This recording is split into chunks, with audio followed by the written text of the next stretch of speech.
Hello students, आज हम पढ़ेंगे चैप्टर 2 दी सुनामी के जो इंपॉर्टेंट वर्ड्स हैं उनको। ठीक है, तो स्टार्ट करते हैं। पहला वर्ड है आइलैंड्स। आइलैंड्स होते हैं द्वीप। द्वीप समझते हो? इंडिया के पास भी आइलैंड्स हैं, समझ आया?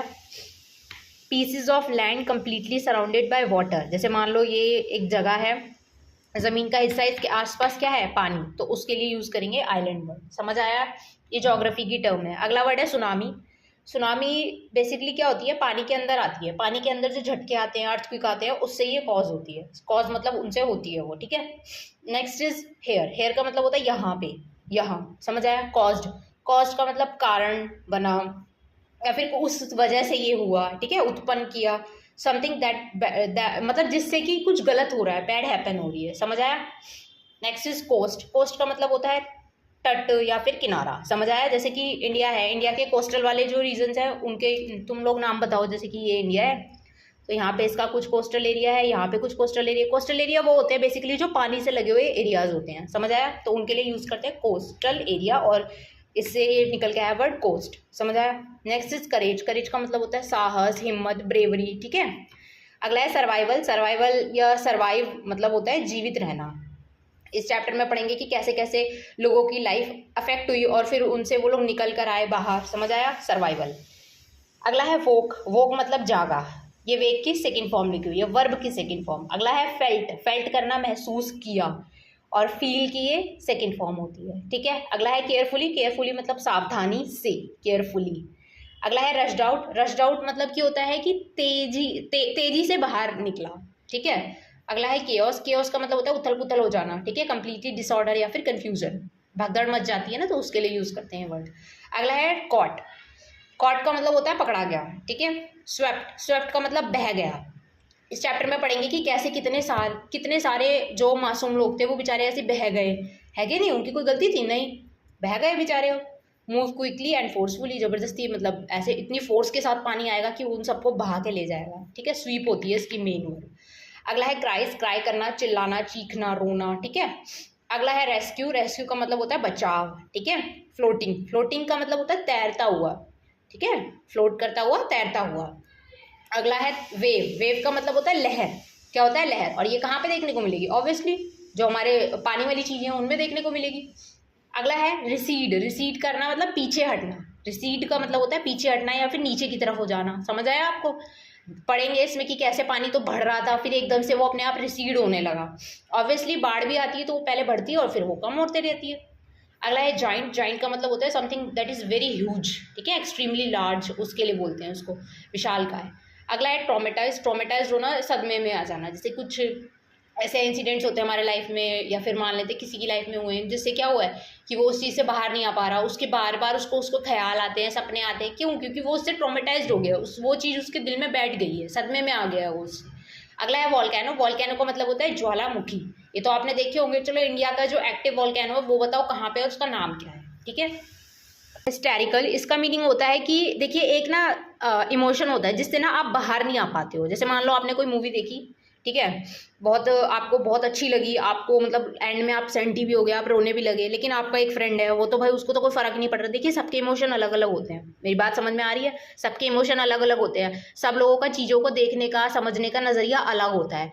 ठीक है। तो वहीं से हमारे इमोशन बनते हैं कि भाई हम लोग कितना उस चीज़ को लेके समझ पा रहे हैं, कितना रिलेट कर पा रहे हैं। समझ आ रहा है? तो उसके लिए वो वर्ड होते हैं। अगला है और ये जो होता है इसका मतलब ये होता है कि आप उस चीज़ से बाहर ही नहीं आ पा रहे हो। समझ आ रहा है? एक ऐसे इमोशन में फंसे हुए हो जो कि आप बियर ही नहीं कर पा रहे हो, मतलब वो अनकंट्रोलेबल है। समझ आया?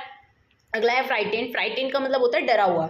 ठीक है। फ्राइटेन का मतलब होता है डरा हुआ, स्केयर्ड, फिल्ड विथ फियर, डरे, एकदम डरे हुए हो, इतना डर बैठ गया है। अगला है थॉट। ये जो थॉट होता है इसकी मेन वर्ब होती है थिंक, THINK। समझ आया? इसका मीनिंग हिंदी में होता है विचार, सोच। ठीक है। अगला है एंटायर। एंटायर का मतलब होता है पूरा, होल, कंप्लीटली। समझ आया? अगला वर्ड है स्क्रीमिंग। स्क्रीम करना होता है बेसिकली चिल्लाना। क्या होता है? चिल्लाना, चीखना, जोर जोर से, लाउडली।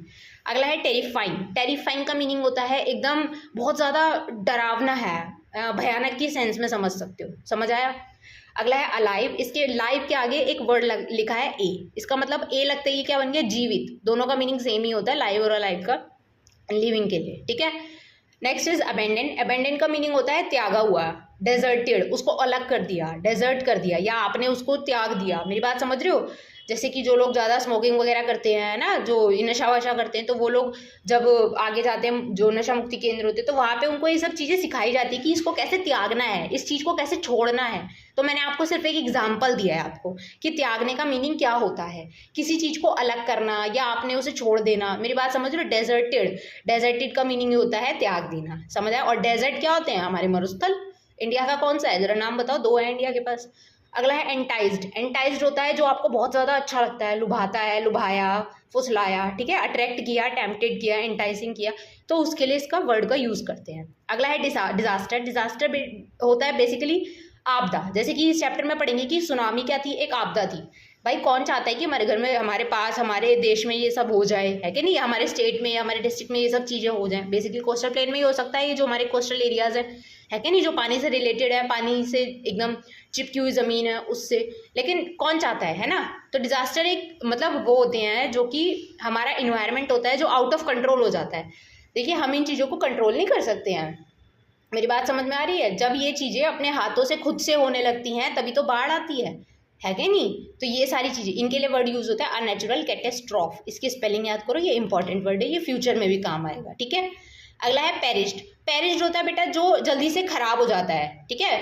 आप बड़ी क्लासेस में जाएंगे तो आप पढ़ेंगे पेरिशेबल गुड्स होते हैं, नॉन पेरिशेबल होते हैं, ठीक है? तो ये वर्ड है पेरिश्ड। पेरिश्ड का मतलब होता है नष्ट हो गया, डाइड। अभी आप इतना ही पढ़ो, इसके आगे जब आप बड़ी क्लास में जाओगे तब पढ़ाया जाएगा। नेक्स्ट है स्पीशीज। स्पीशीज का मतलब होता है प्रजाति।